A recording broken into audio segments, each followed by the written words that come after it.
to another live stream. We've got Professor Steve Keen, Mike Radzicki, and Dave Folks joining us today. We're going to be talking about microfoundations and microfoundations translating into macro. Or can we just define macro for macro itself? It's going to be a whole lot of fun. Stay tuned.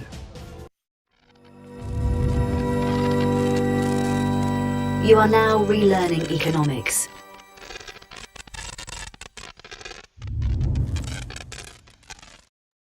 Hope everybody is well. Welcome back to another stream. I'm doing these every week. Steve's got some pretty big successes on his YouTube channel. I'll let him talk about that. I'm monetized now, so now I'm just gonna fucking swear more in my videos. I realize now that it's kind of like when you've grown up, you're a teenager, and you've got some freedom. And your parents, you've been good in school. You've been good in school, right? But now your parents have given you some freedom. And behind closed doors, you start smoking a little bit of the, right? You do a little bit of, right? And you start swearing like a sailor. That's kind of like being monetized. I'm now a teenager in the YouTube world. Anyways, let's bring on some people here. And we're going to talk about microfoundations. We're going to talk about macroeconomics. We're going to talk about, do we need micro to define macro, or can we just define macro with macro? Let's bring on Dave. Dave's back. Hey, Ty. Hey, you're all grown up and monetized. Amazing. So that means people are actually going to give you money for this now. When do I get a cut? I'm going to have to start cutting checks. Yeah. As soon as we meet a threshold, I'll start giving out dividends. I need to ask better and cleverer questions then, and start acting like I'm an economist. Oh no, wait, I'm not. That's one of my advantages. So while you were gone, I did make cool little things that do this. So now I can do that, and it moves. But I didn't make. I should go away again and see what else you come up with.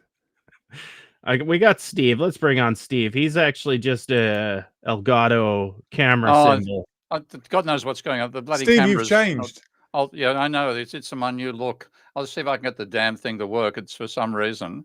Let's see if I go for Instalink if that works any better. Yes. There it is. Okay. I'm almost here. I've got the bloody camera's decided. Oh, now it's decided to follow me after all that.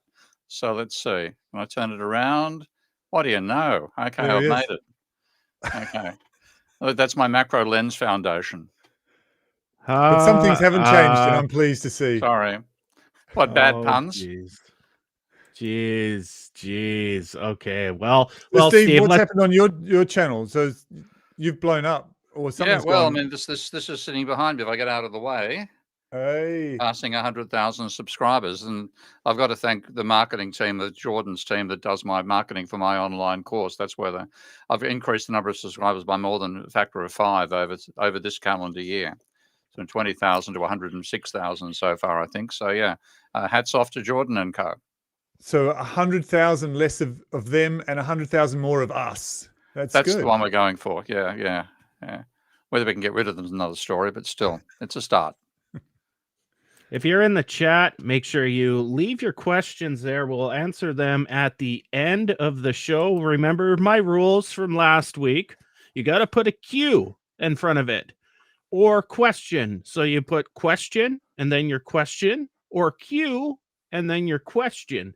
And your questions can't be statements, because then they make for shitty questions. So make sure you do that, and I'll bookmark them throughout the show. We'll get to them in the latter half.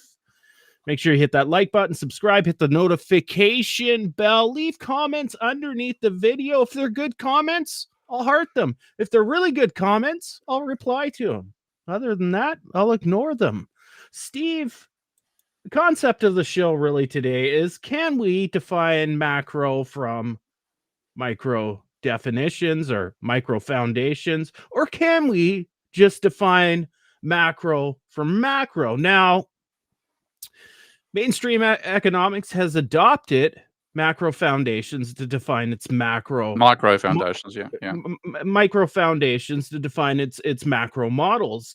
Why do you think that approach has become the dominant version in mainstream economics? Well, it's fundamentally because mainstream economics is microeconomics. There was no macro in neoclassical economics until after the Great Depression, and all their analyses really just come back to individual markets, and they think that what they think micro is partial equilibrium and macro is general equilibrium. That's pretty much the mindset that they've got, and one of the one of the many problems with that approach is that, as I said, they didn't actually have a macro before the Great Depression. And their advice about what to do in the Great Depression, the initial thing was, well, there's so much unemployment, it must be because wages are too high. Let's cut wages and that'll improve the economy. And it did. The unemployment was originally zero. That was the recorded level of unemployment in 1929 October. As a percentage of the population, it was 0%. That's how much the boom was going in 1929. And then they said it started to fall, unemployment started to rise, so they cut wages, and it rose even more to 25% of the population. So cutting the price, strangely enough, caused the demand to fall rather than rise. And this was when they were completely in the doo-doo about what to do with the Great Depression. So at that stage, they started to think maybe the macroeconomy is not just an extension of what applies at microeconomics. So but they had no idea of how to do that. And then we had Keynes coming in, and Keynes insisting that the macroeconomy is something different to the microeconomy, but that the general theory was something which most neoclassical economists simply couldn't get their heads around, and they basically thought they could forget about it between 1933 and 1936 because unemployment fell from 25% of the population in 1932 to 11% in 1936, and they thought, thank God this is behind us. The economy is getting back to equilibrium. We better tell Roosevelt to cut the budget deficit, which is too high. There's a huge budget deficit. And the unemployment, it did recover, as they expected to recover, from 11% to 20% unemployment in 37. At this point, I can just see the neoclassicals basically threw their hands up in horror. They had no idea of why this was happening. And they basically said, we've got to surrender to Keynes, because they couldn't understand Keynes. And that's when Hicks came up with his interpretation of Keynes that turned Keynes from being a completely different theory based on expectations, uncertainty, and investment to one with intersecting supply and demand curves called IS and LM.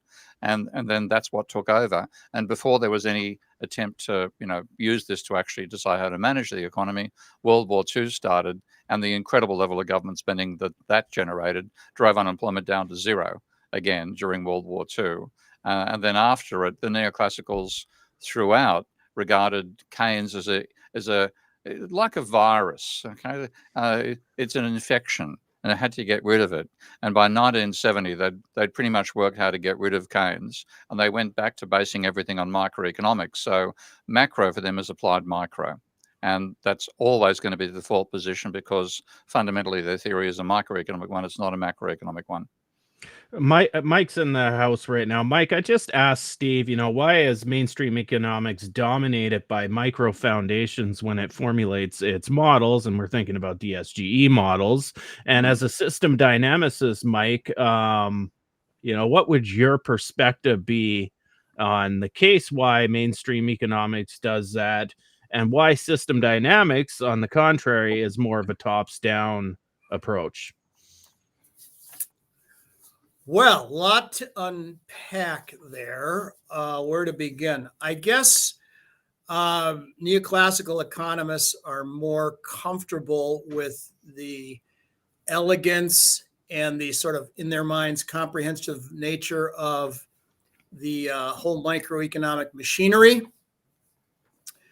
It's a sort of a mathematical representation, kind of Adam Smith's invisible hand and what have you.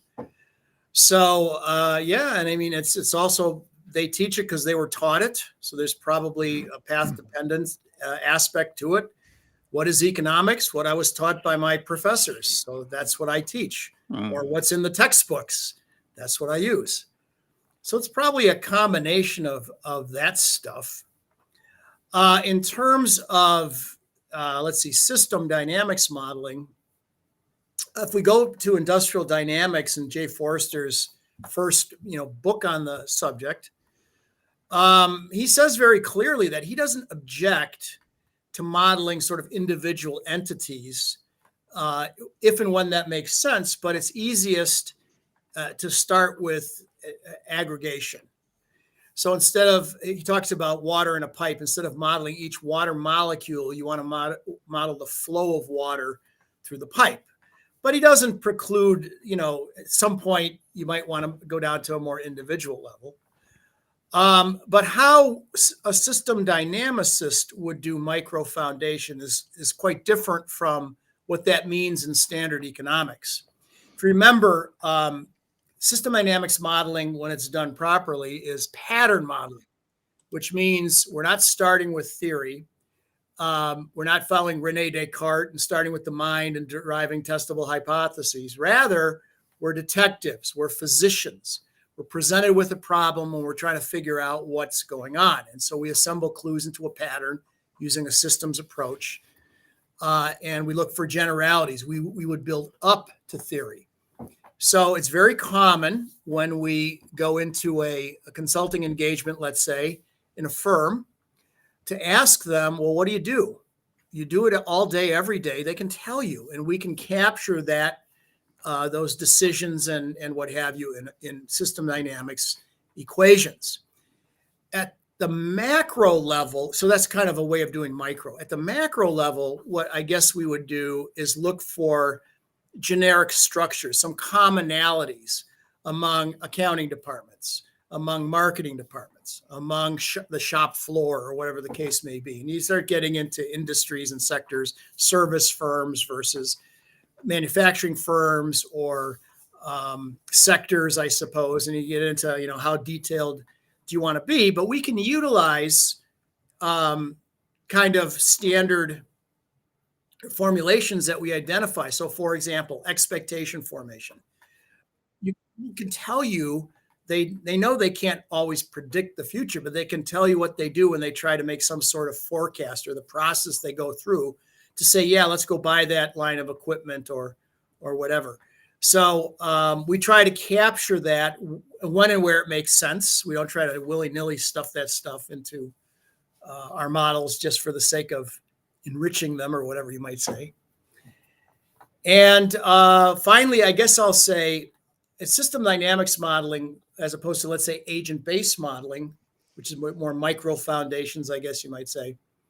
We start with a reference mode, with a problem, knowing the behavior of the system, both its current problematic behavior, and we have some idea of what we'd like it to be. If we made it better or solved the problem or whatever, what should the behavior look like over time? And our model aims to, the base run, mimic the problem behavior, and then we use it as a vehicle for experimenting, running experiments on how to make it behave the way we want it to behave, right? So redesign the airplane.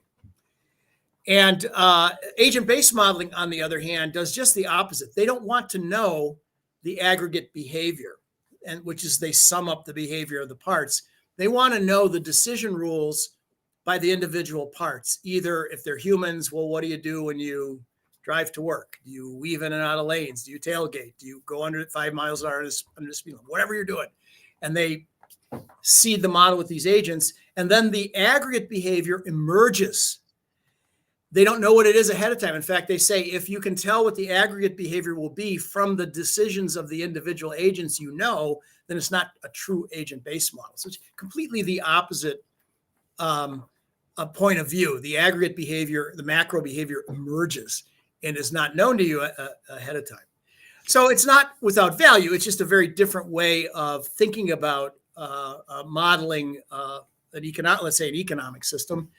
In both instances, however, we either agent-based modeling or traditional system dynamics, we do try and, if you will, put in some micro foundations, but not in the sense of a traditional, Lagrangian multiplier, maximizing utility and all that stuff that the neoclassicals do. Dave, from your perspective, I know you're not trained in system dynamics or traditional economics, but One of my really strengths. the question is, do we take a bottoms up approach or a tops down approach to the aggregate system, i.e. microeconomics? What's your intuition being outside of those fields? So listening to that, I think this is what I need to get right in my head. So you've got microfoundations. If you look at, we're talking about history, at least in the last, big cycle, last 80 to 100 years. And history seems to say, look, the micro doesn't map onto the macro repeatedly. And so, when neoclassicals are trying to get an equilibrium happening, and then there's a crisis and a collapse of some sort, and then they'll explain it away somehow. That's not anything to do with system dynamics. And then we'll have another cycle of that. I think what's baffling about it all is, how is it possible that the micro never seems to map onto the macro? It seems, unless I'm mistaken. If there are times when it does map on economically, we should talk about that.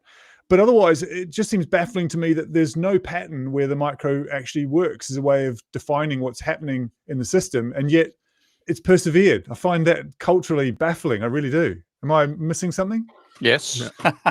I am missing something? You are, yeah.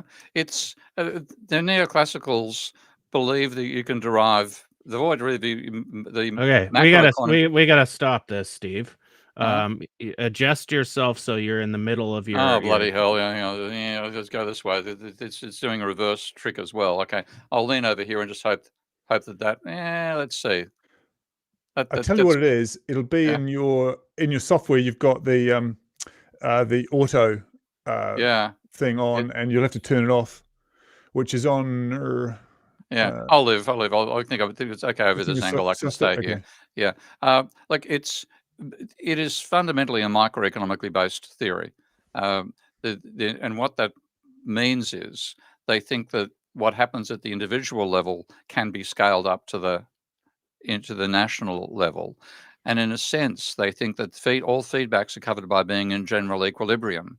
So their idea about a complete set of feedbacks is that you're in general equilibrium, all markets are in equilibrium, and therefore have covered all the feedback effects that can apply to one market and another. But what they've never got their heads around is that the total level of demand in an economy is the sum of all the expenditures. And those expenditures include income from workers, income from capitalists, and so on. Their solution to the labor market, they think the labor market, if you have unemployment there, must be because the price is too high.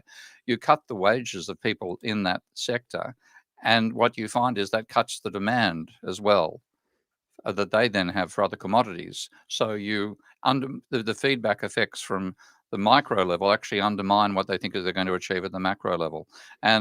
But they simply can't comprehend it, because they've always worked from the idea of utility maximizing individuals on one side and profit maximizing firms on the other, reaching an equilibrium in the simple supply and demand case of a single market. And they really think that can be extrapolated to all the markets in the economy. And they're stunned. They don't think there's any other way to build macroeconomics. You must build from micro. And this is something which separates them from physics, for example, because no physicist would think you've got to build Newtonian dynamics from quantum mechanics. And the mistake they're making, and this is well covered in the physics literature, there's a brilliant paper by a genuine Nobel Prize winner, Philip Anderson. Philip won the Nobel Prize in physics, which is a real Nobel Prize, unlike the economic one. And he was involved in a dispute with people who used to say that anything other than quantum mechanics is just stamp collecting, that sort of attitude. And he said, look, that when we work with large aggregates, we cannot work out their behavior from extrapolating for the behavior of a few individual particles. So he said, what physicists realized sometime back at 60, 70 years ago is that though reductionism has worked to analyze large systems, you break them down into smaller components, understand that way. That doesn't imply what Philip Anderson called constructionism. And that's the ability to start from the microfoundations and reconstruct the universe. And he made the point that what this means is that you can argue, for example, that organic chemistry is an application of chemistry, okay? And biology is an application of organic chemistry. And what that would mean is that if you could derive biology from organic chemistry, a typical biology question would, please take these chemicals and create life. Now, we have no idea still why life occurs. We have chemicals which self-reproduce and they end up talking on YouTube channels. We don't know why or how this happens. So you simply cannot construct biology out of organic chemistry, and equally, you cannot construct macroeconomics out of microeconomics. Okay, so that goes to my next question, Steve. Is you often say, in microeconomics can be derived directly from macroeconomic definitions. Why is that a better starting point than macro foundations? It's actually a surprise to me that worked, because what I've argued for the last 8 years or so is that you don't need micro to derive macro. You can derive macro directly from macroeconomic definitions. And what you do is you take a definition like, for example, the wages share of GDP, and that is by definition wages divided by GDP. Turn that into a dynamic statement, but through just log differentiation. So if you take the rate of change of the ratio of wages to GDP is identical to the rate of change of wages minus the rate of change of GDP. So you can turn a definition, like, for example, the wages share of GDP, you can turn it into a dynamic statement, and that dynamic statement is the wages share of GDP will rise if wages grow faster than GDP. That's still definitional. Equally for the employment rate will rise if the number of people employed rises faster than population.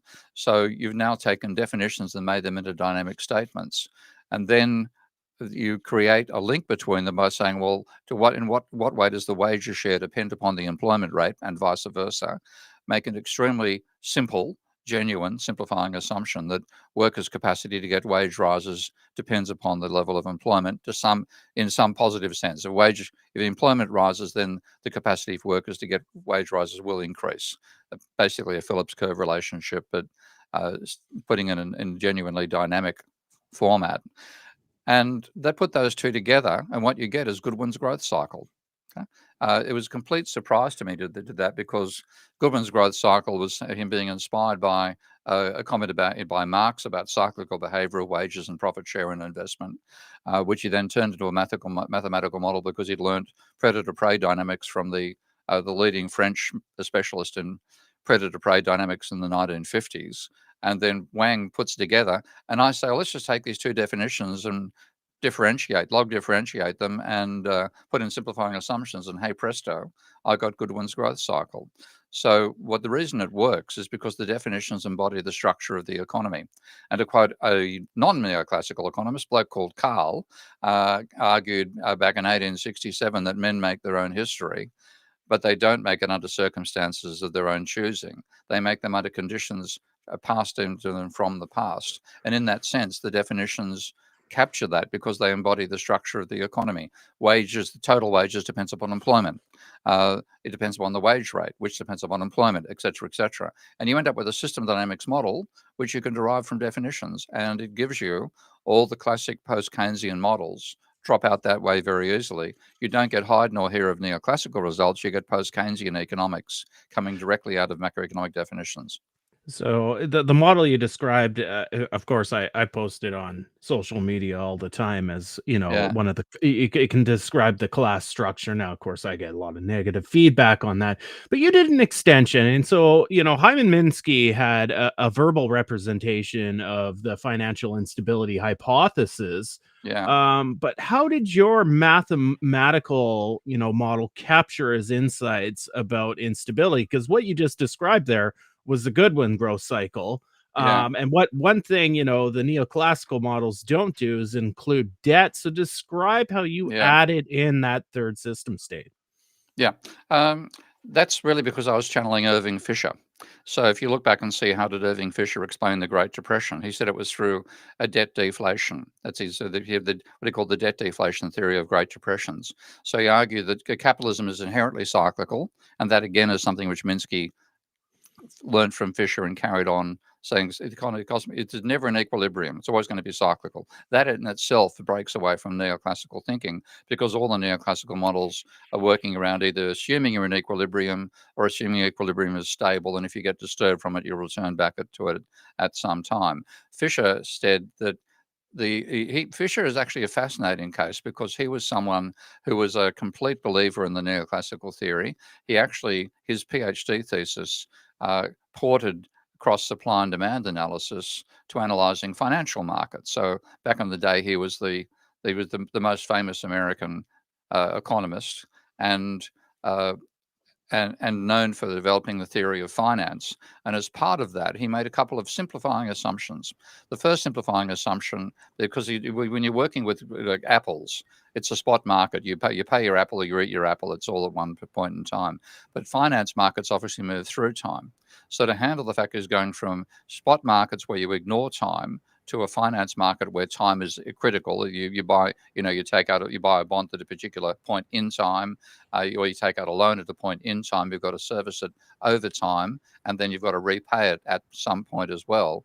He said, let's assume that the market is always in equilibrium, and in equilibrium with respect to every interval of time. So he presumed equilibrium through the whole of time as well. And he also assumed that all debts are repaid.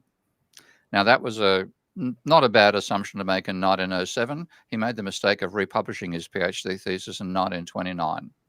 And that was a very bad time to presume people had repaid their debts. And one person who didn't repay his debts was Irving Fisher, because he borrowed an enormous, not so much he borrowed, he became quite wealthy because he was, as well as being he's a bit like you, Mike, he's a bit of a tinkerer, okay?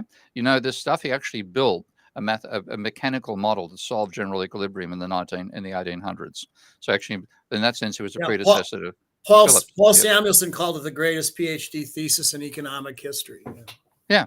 And then, apart from that, because Paul Samuelson saying that, it was an outrageously brilliant piece of work.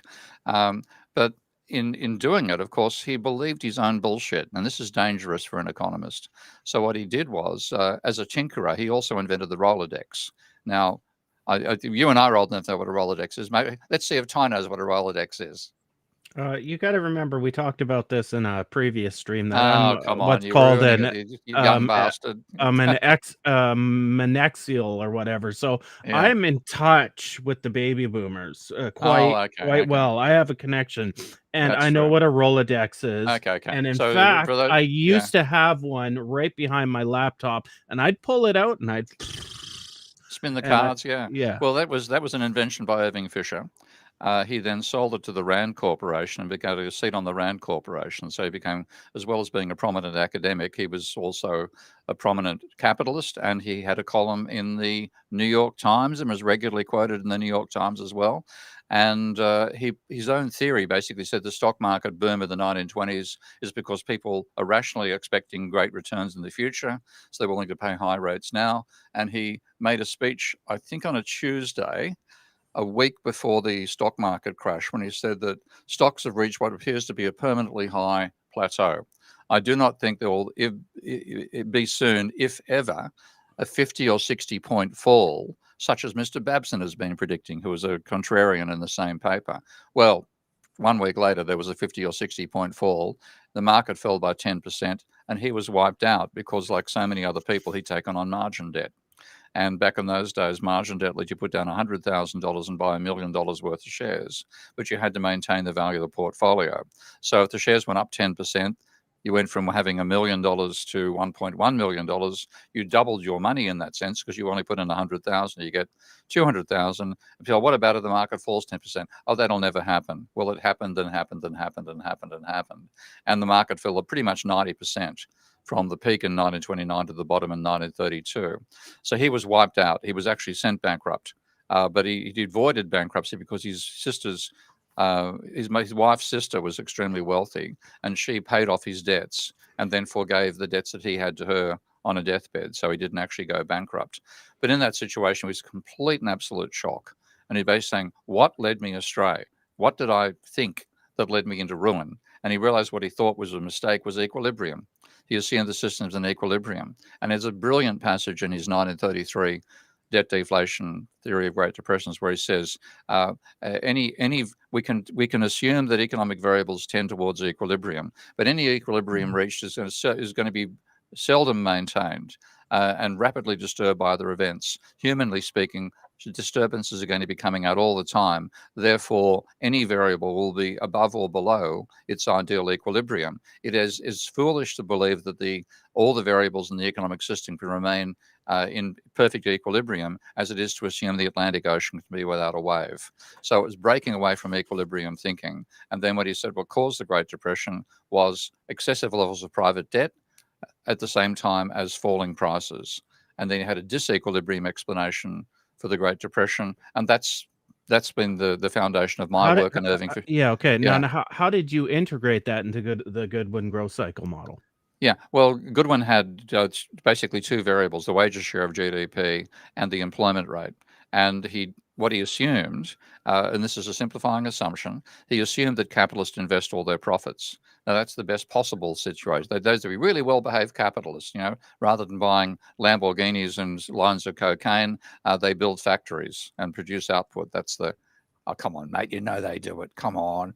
I hate the bloody stuff, by the way. I tried it once and yuck, never again. So the white powder's not my addiction. Lamborghinis? Huh? Sorry? Lamborghinis? You tried a Lamborghini once? I haven't actually been inside, but I might actually get a ride this week because I'm going down to the Web Summit conference in Lisbon, and we actually got a notice which made myself and my colleague who's coming along with me laugh a bit. They told us that all the private jet slots have been taken out of Lisbon airport. So if you want to land your private jet, you've got to go to a more distant airport. Just get yourself dropped off by a chauffeur at the conference. So we'll take that advice into account.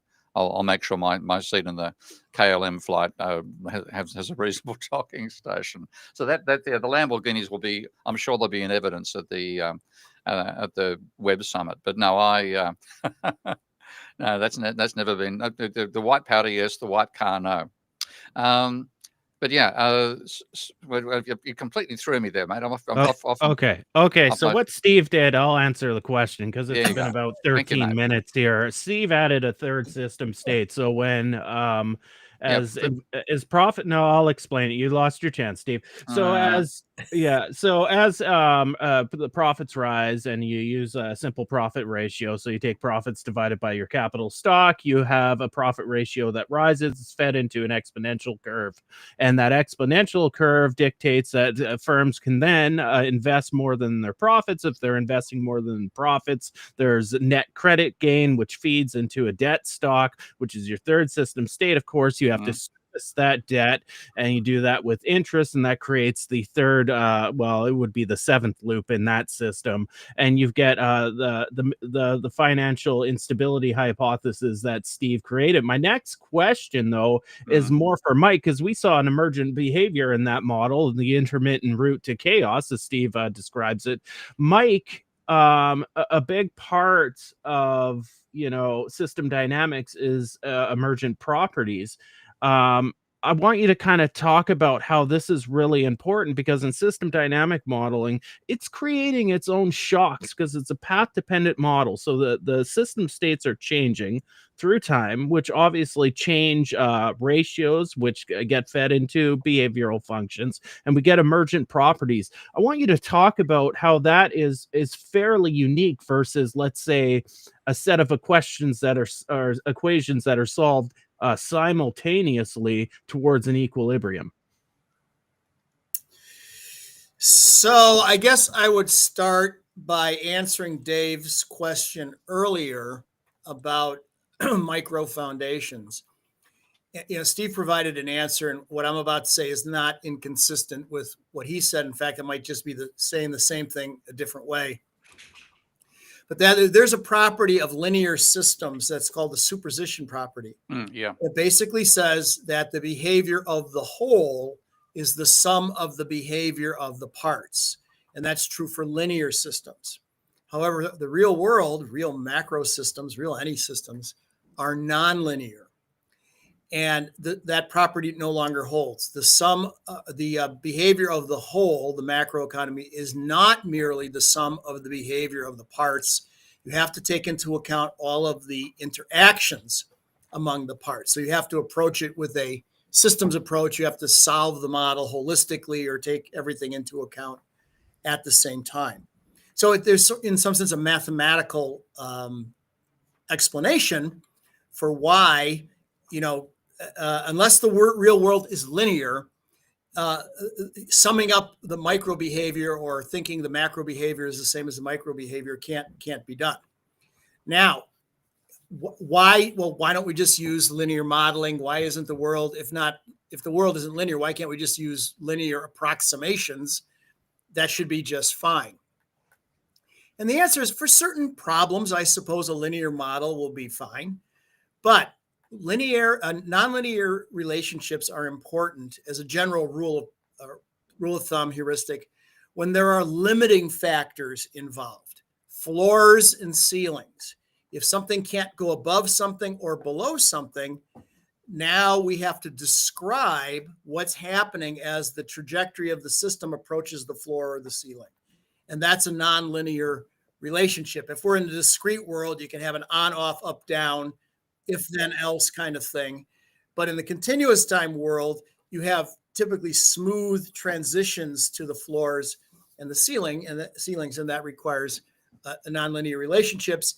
And if that's the case, if those floors and ceilings are important and you include them in your model, the sum of the whole, the macroeconomy or the macro model, is not merely the sum of the behavior of the parts. And Mike, is that where the conversation tends towards what are emergent behaviors? Is that the same thing that you're starting to talk about now? Yeah. So a great follow-up, Dave. Super follow-up. So emergent behavior, chaos, the period doubling route to chaos, fractals, and all that stuff are functions of nonlinear systems.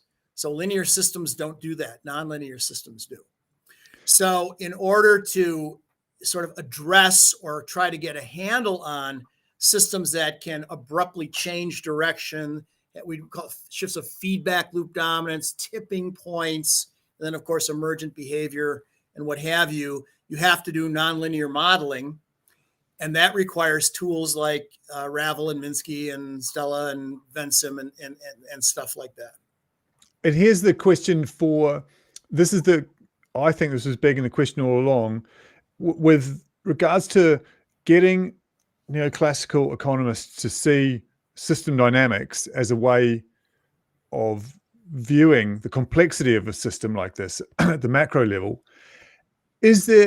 Are we doomed to always have these cycles of either collapse or crisis and so on, regardless? Because I think that's what Steve's hinting at. You don't have an equilibrium ever. It always tends to, and maybe this is just capitalism, I don't know, but it always tends towards instability eventually. So are we always doomed, even if we all adopted tomorrow a proper system dynamics, mature way of looking at systems and really modeled everything out? Is even the aim to make a new form of equilibrium, or just to iron out some of the rough areas in the economic world? What would be the ultimate outcome if the dominant model was system dynamics rather than neoclassical economics? Well, I guess I would say, in some sense, it depends on what we mean by instability. But let me clarify what I'm talking about. So, real world. I think price collapse, deflation. I mean, the worst stuff. Like the Great Depressions of history. I think that's a fair way of looking at it. Right. So what I'm getting at is real world systems consist of positive and negative feedback loops. Positive loops tend to make systems run away from where they're at, grow and decline, whereas negative loops try to stabilize system. That would be your basic supply and demand neoclassical solutions, negative feedback loops. However, they're typically first order or very simple negative loops. So they do go to equilibrium. They do stabilize the system. And that's what most people kind of see in their daily lives. I have an itch, I scratch it. That's a negative loop. It's pretty straightforward. And they see supply and demand like that. But when you have delays in the corrective action of the negative loop, a negative loop is like a thermostat or a cruise control on a car or a guidance system on a missile. When you have a target, here's what I want versus here's what I got. And if there's a gap between what I want and what I got, that's a negative. Corrective action is motivated. The heat kicks on, the gas pedal is depressed, the ailerons move, and the missile goes back on track or whatever. When that happens, if that corrective action is delayed, by the time it reaches the stock, the state of the system, it's no longer the right amount. It's too much or too little, and the system can oscillate. So if that's what we mean by instability, then yeah, in an effort to stabilize the system is unstable. Now, if we mean by instability abrupt changes and crashes and stuff like that, that's more of a shift in feedback loop dominance. What I've described earlier is just a major negative loop trying to correct itself.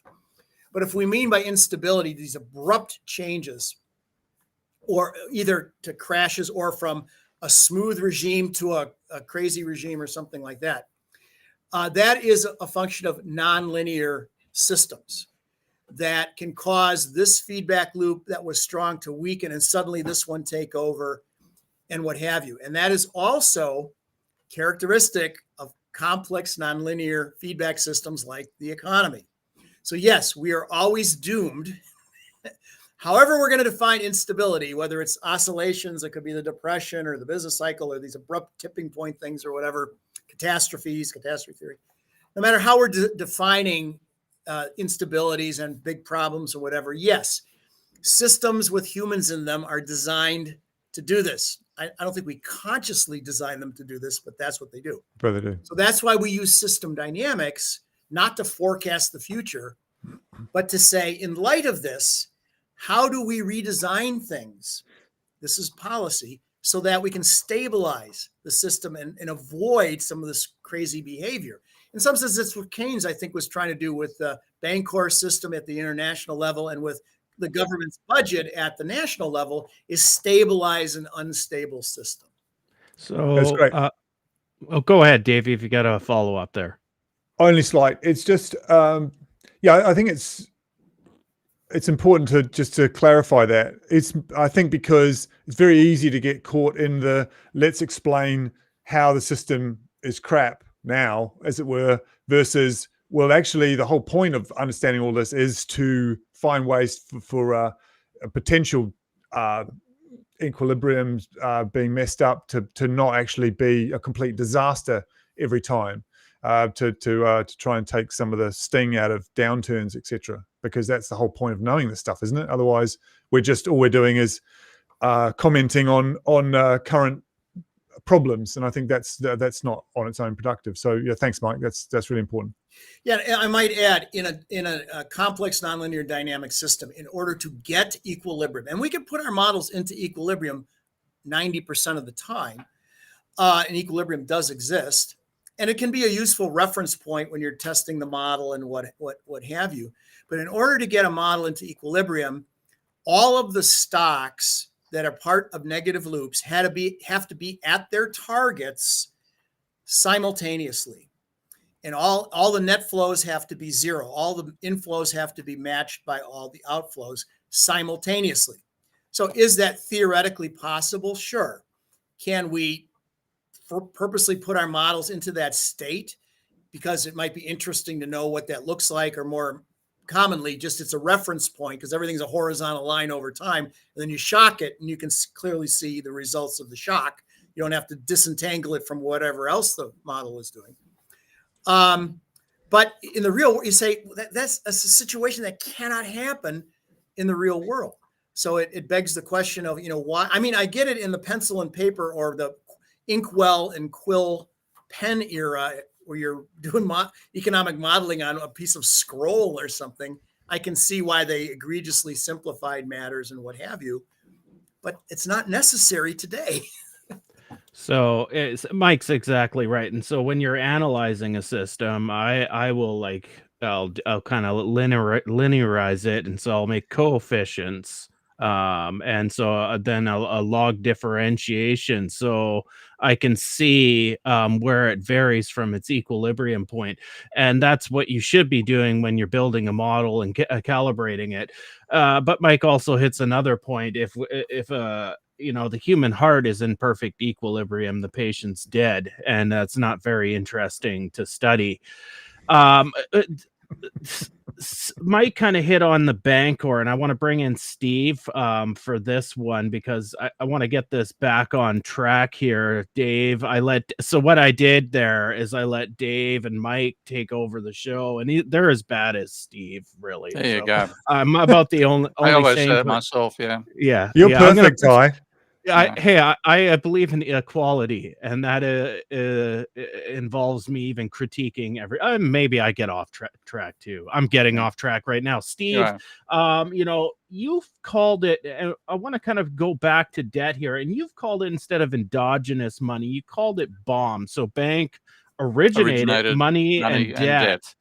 How does that differ from the mainstream loanable funds approach, and why is that difference consequential? And I'm thinking about, aggregate debt in an aggregate model, macro definitions from macro, kind of from that perspective. Well, the basic reason is because of if you don't have banks creating money by creating debt, and that's what BOM stands for, then credit has no impact on aggregate demand. And this was the perspective that, what's his name, Bernanke had when he misread Fisher and said that Fisher presumed that credit added to aggregate demand. And he said, but absent implausibly large differences between the different groups, pure redistribution should have no significant macroeconomic effects. In other words, credit has no impact upon aggregate demand. Now, that's true in the loanable funds model, fantasy model that neoclassicals exist inside. But the real world is banks create money when they create debt at the same time. And that debt, therefore, adds to aggregate, the money created by the debt adds to aggregate demand and income. And that is a huge part of total demand. And then if credit goes negative, then you can have a complete crash like we had in the Great Depression. And that was exactly what Fisher experienced. So you have to have the banks creating money as part of your model. And therefore, credit will add to demand. And then when credit goes negative, of course, it subtracts from demand, and that causes crashes like the Great Depression. Steve, your work kind of shows, like in your simulations, the economy first stabilizes and then breaks down, like the Great Moderation. What causes that shift from stability to instability? You often say, I believe you determine it, the intermittent route to chaos, right? Kind of describe that for me and the viewer so we get a greater understanding of it. Can I share my screen while I do that, or that? You will. I will allow it. You'll allow it. Okay. Well, let's share the screen because I want to show the point I made earlier. Hold on. Okay. Let me take away the chat here, and we'll make it full. Okay. So those are the two models. One on the right-hand side is a flowchart model of Minsky's financial instability hypothesis. The other is a definitional one. If I run them both at the same time, you'll see they've got the same basically type of behavior. So definitions over here have the same effect as the flowchart feedback effects that Mike was talking about earlier. But the most remarkable thing about this model, and you can see it particularly in the growth rate here, this is a classic emergent property, because what I wanted to model was the possibility of a debt-induced crisis, which is what Fisher said caused the Great Depression. I was going to take Goodwin's cycle that can model and then add debt to it so that firms borrow money to invest more during a boom than they can repay during a slump. Therefore, the debt level rises in a cyclical fashion over time, which Minsky also argued. And then that ultimately leads to debt overwhelming the economy. People can't repay their debt. They liquidate. The liquidation drives prices down even further. The economy crashes. So I expected to see a crisis. But what I did not expect to see is what you can see obviously on screen. Before the crisis occurred, there was diminishing cycles. And if you're a neoclassical, an orientation, you'd see this and think, oh, we're heading towards equilibrium. The cycles are getting smaller. But then, strangely enough, after a while, the cycles disappear, but they come back again. And this phenomenon was first spotted in fluid dynamics with what's called the Pommeau-Maneville route to chaos. When the Lorentz equations for fluid dynamics were examined, there were periods where there'd be the water flow would get smoother, so you'd go to what they call laminar flow, and then suddenly it would become turbulent again. And this was a really weird dynamic. They had to get an interesting mathematical explanation as to why it was happening. When I saw this, I had no idea this was going to happen. It was quite a shock. this sort of behavior when I built the model. I built this in 1992. So what it showed me was a great moderation will precede a crisis. And of course, that's one reason I was rather more skeptical about the wonders of the great moderation than Ben Bernanke was. But the question is, what's actually causing this? And this is quite a mystery. And I finally worked it out because there's emergent properties are things which come out of the interactions of a complex system. It's not the stuff you haven't programmed it into the individual behavior, and you don't really know why it's happening when you first see it. But what's going on here in terms of the heading towards a breakdown, and you can see that's what's going on here. The cycles are getting larger and larger, and at some point you're going to collapse into a debt deflation where debt overwhelms the economy. You get an infinite debt ratio, zero employment, and zero wages share, and that's what we were heading to in the Great Depression. But why does it happen this way? Well, the basic story is if you have the situation that Goodwin looked at, where you don't have debt, then you have two social classes, workers and capitalists. Anything that doesn't go to capitalists goes to workers. So a fall in if workers' wages share rises, then there's less money left for capitalists to invest. They invest less, the economy grows more slowly. It therefore slows down, grows less rapidly than population is growing. The unemployment rate rises, and that reduces bargaining power for workers. And ultimately you return back to that equilibrium again, and you continue repeating the cycle indefinitely. But when you add in debt, and that's what I added to build the model of Minsky's financial instability hypothesis, there are now three social classes. There are workers, capitalists, and bankers. Let's say the point at which capitalists invest all their profits was, say, when they got 20% of GDP. Then in the original model, that always returned to that 20% for capitalists would mean 80% for workers, and you'd reproduce the same cycle. But when you include two social classes here, and firms are borrowing from banks to invest more than they have in retained earnings during a boom, then you can go through a boom and bust cycle, and at the end of it, there's still some of the debt that hasn't been repaid. Now, because the debt hasn't been repaid, you renew the cycle when the capitalist share gets back to, say, 20% of GDP. But it doesn't matter to the capitalist whether the other 80% is 80% workers, or 70% workers and 10% bankers, or 60% workers and 20% bankers. So you get a renewal of the cycle, but as the debt level rises, the people who pay for it in terms of a diminishing share of GDP are the workers. And you can see that happening in this income distribution chart here, that the distribution of income for workers is declining over time. I've stopped that model, so it stops at 120 cycles. I'll set it up going again. But the really amazing result for this paper was that I expected to see capitalist share of profit go down as debt levels rise. I thought that'd be what causes the crisis. In fact, it's workers' share that declines, even though workers are doing none of the borrowing at all. So the workers are paying for the higher level of private debt with a lower level of wages share, and that's what gives you this cyclical instability. You can fundamentally think that workers have got less consumption power, so there's less fluctuations for a while, and then as the debt level rises, you get to a point where the level of debt is so great that the fall in the amount of GDP going to workers when unemployment falls and they start getting wage cuts, the fall that causes doesn't outweigh the compounding effect of paying interest on outstanding debt, and you get this ultimate breakdown where the economy just collapses, and that's what we saw in the Great Depression. So this is an emergent property which ended up turning up on the real world. So I modeled this in my PhD in '92 before the Great Moderation was actually obvious in the data. And then when you look what happened with the Great Moderation, cycles diminish, which the neoclassicals thought was going to be a good thing. They thought this was going to continue on forever. They didn't expect this happening. This came out of my model. So in that sense, I think complex systems and emergent properties are far superior to the equilibrium thinking that neoclassicals have. And by being trapped in equilibrium thinking, they can never understand this non-equilibrium dynamics, which, as Fisher said, is the nature of the real world. So neoclassicals are modeling a world that doesn't exist. Remember to hit the like button, subscribe button, notification bell, leave comments underneath the video. If you got any questions, you can see the little ticker at the bottom. It says leave a Q in front of your question or a question in front of your question. I'm bookmarking them as the show goes on. Mike, I've got a question for you, and let's frame it this way. Bring Mike on here, and then Dave can get some input as well.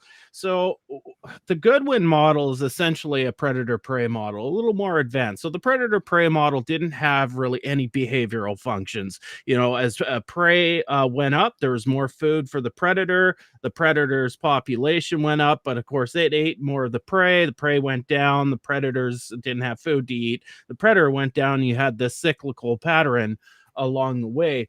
In system dynamics, we use something that's often referred to as two things, either a lookup table, so a table for inputs and outputs, and sometimes we call them converters. In economics, we'll call it a function, right?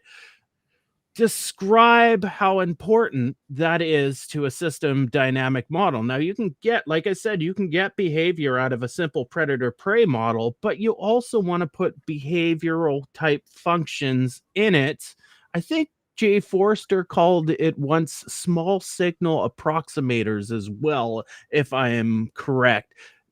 Talk about that a little bit, how important that is to the structure of a system dynamic model. So yeah, very important. Before I do that, let me elaborate a bit on this idea of micro foundations, because it ties into all of this. I think one of the reasons why we like to include micro foundations in our system dynamics models, because it opens up what we like to call policy space.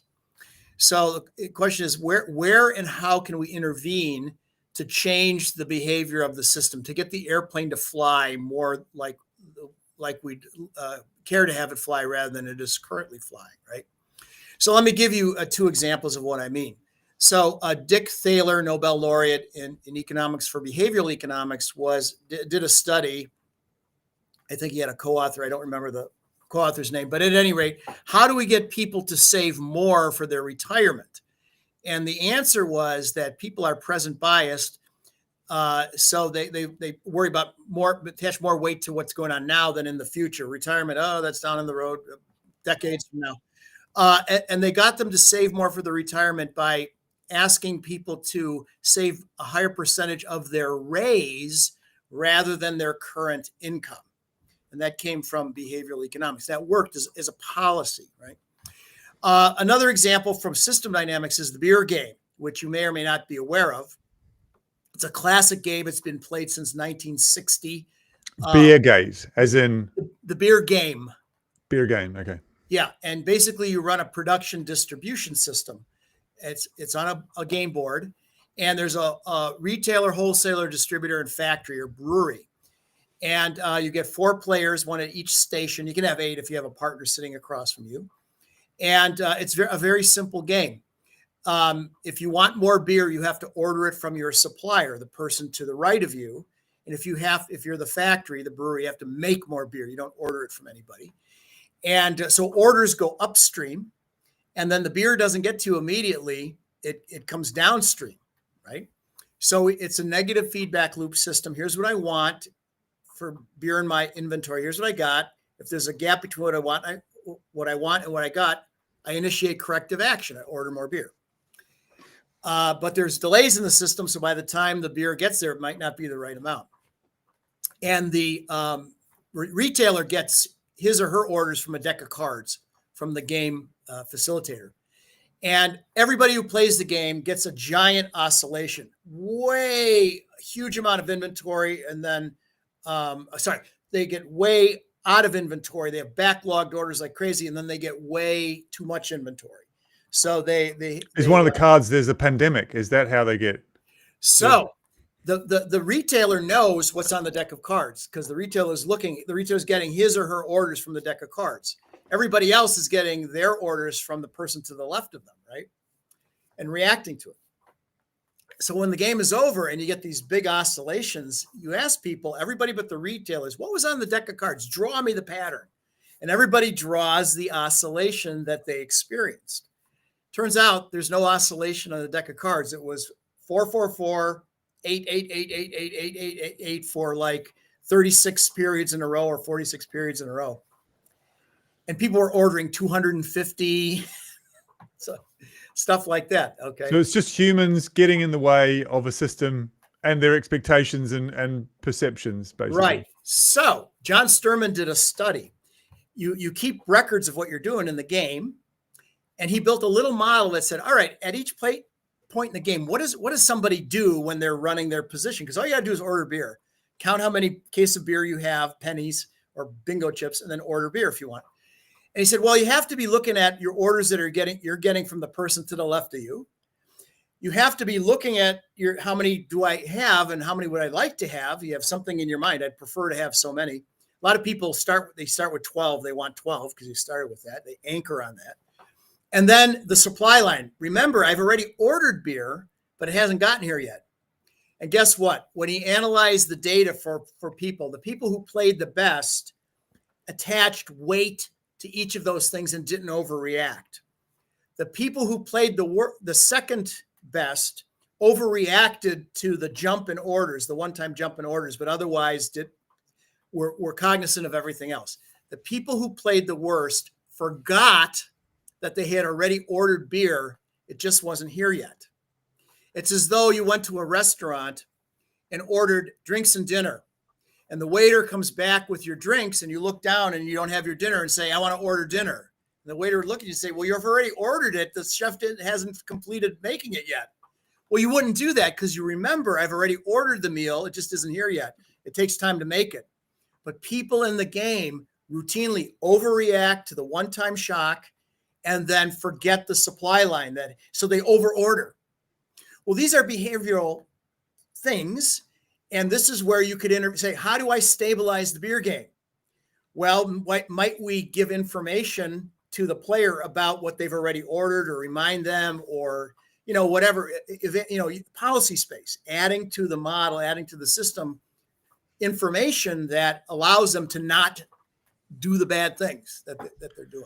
So that's why sorry, go ahead. I wanted to jump on Ralph's question there, because it was building on what Steve was talking about before and I was kind of agree with him that I think that's what I might be putting words in Steve's mouth. He's just saying is that the amount of debt, private debt that happens today is a problem. And it's, we are in that cycle, it seems. But so anecdotally, I've been out in Australia for the last month.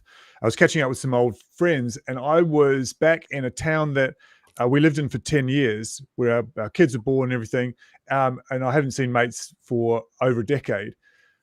Their experience in the last decade has been quite profound compared to where I am in the UK, where although prices have gone up a little bit in housing, there's been a bit of it's been steady. It's just the usual thing in the UK. Over there in this small town, because of the pandemic, everybody wanted to get out of Sydney and Melbourne and move because you could live and work regionally, and the prices of their houses went up crazy amounts. So you ended up with these ratios that are off the chart for a small town. So they're like up around 10 or 11 times their earnings now, which they weren't 10 years ago, and it's just impossible for them to live. So the debt in that system, in their situation, is crazy, and most people are just boiling slowly, not noticing. But in their situation, they've really noticed over the last few years. So I wonder if what Ralph's hitting on there about debt is very much in most people's minds. So Dave, you guys, children, hold on, my children of mine, all you older than me, but you won't follow the rules. We do questions at the end. Dave, are there questions at the end? Questions at the end of I won't be question. here. I've got to duck away and drop my girl off. So at band practice, so I just got mine in. That was the only one I wanted to ask. So let me address Ty's question about table functions and tie it to debt. So if you think about debt in an economic system, right, there are, again, limiting factors, floors and ceilings. You can't borrow an infinite amount on your credit card as an individual. There's a debt to equity rate. What do they call it? Gearing ratio in Australia or something like that. Banks won't lend to you and what have you. So there are limiting factors all over the place, including financial limits. So if you're going to include them in a model, one way to do it is with table functions. in Lotka Volterra, you multiply two stocks together, the predator and the prey, because they have to interact with one another, right? So that's a way to create a nonlinearity. And there are other ways, you raise a stock to a power, not one, make ratios of stocks, stuff like that. There's different ways to do it. But the sort of signature way of doing a nonlinear relationship in a system dynamics model is with a table function. So you describe a nonlinear relationship. And what you typically use it for, it's not always used this way, but what you typically use it for is to take a normal parameter, a normal weight given to something, and modify it with pressures from elsewhere in the system. So that the parameter of note is the normal parameter times one or more effects from table functions that are reacting to pressures elsewhere in the system. And again, you don't want unlimited effects from pressures elsewhere in the system. They are in ranges. They're limited in ranges. So these are crucial for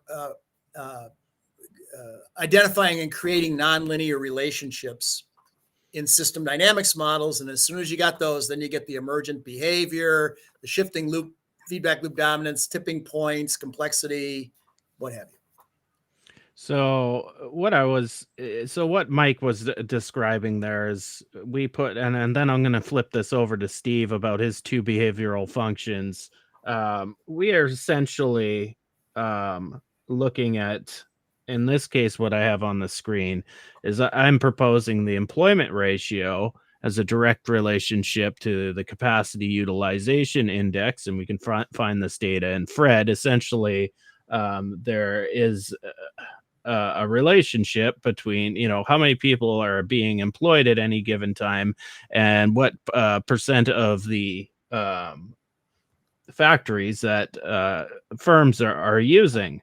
And you can create the black line is the table function. Now I define it like Steve taught me mathematically. I don't use an actual table. I find it to be jagged. I like a smooth line. My wife's not here, so I like smooth lines on all my things. But anyways, this is kind of a visual of what I'm describing. Sorry, Mike. I might have offended your sensibilities. I was just thinking you just got to use more ordered pairs on your table functions. But go ahead. It's so many numbers to go done, Mike, through. keeping it clean.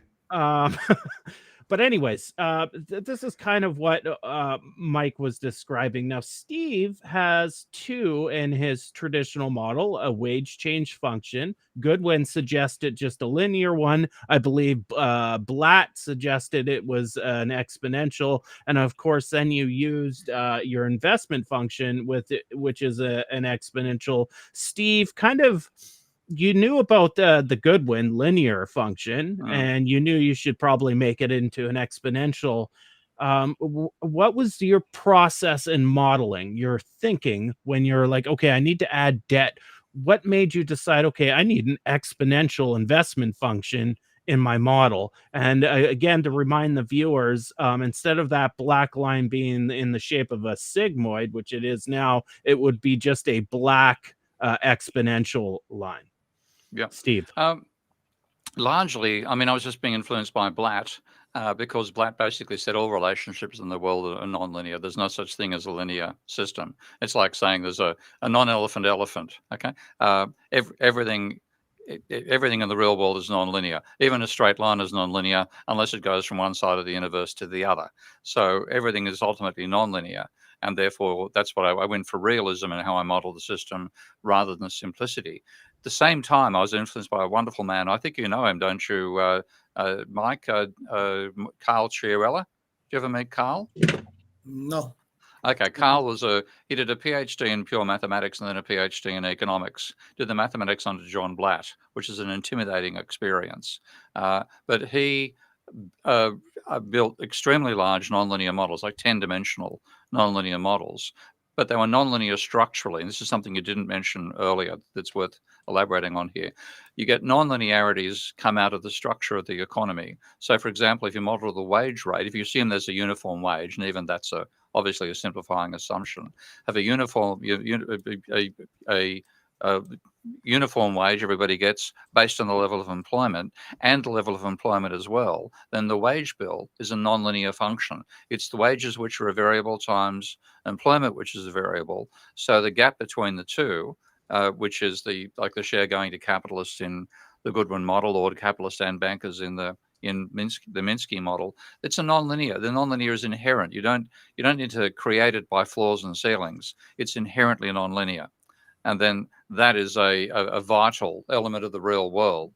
And then the thing which is we're talking about equilibrium beforehand, and that was a 19th century crutch that Jevons and Co knew was a crutch, and that's only the 20th century mob that turned it into a belief about the nature of capitalism, which is stupid.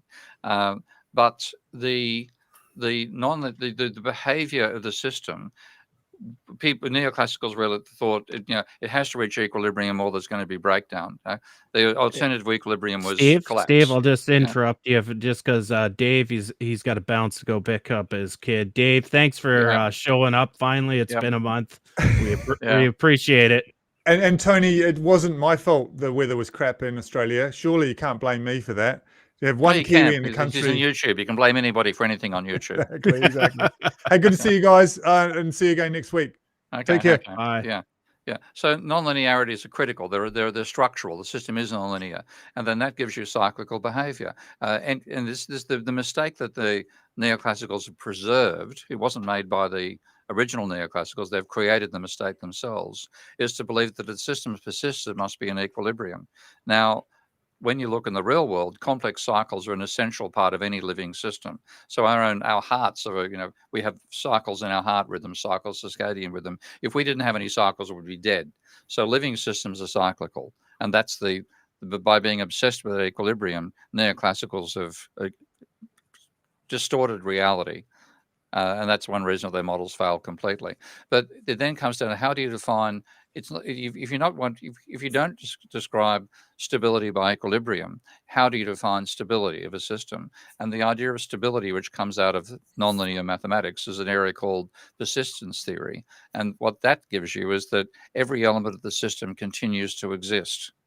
You'll be cyclical, but all the elements, like if you have a predator-prey system with 5 predators and prey, all 5 survive. That's persistence. So the system persists, but it's not in equilibrium.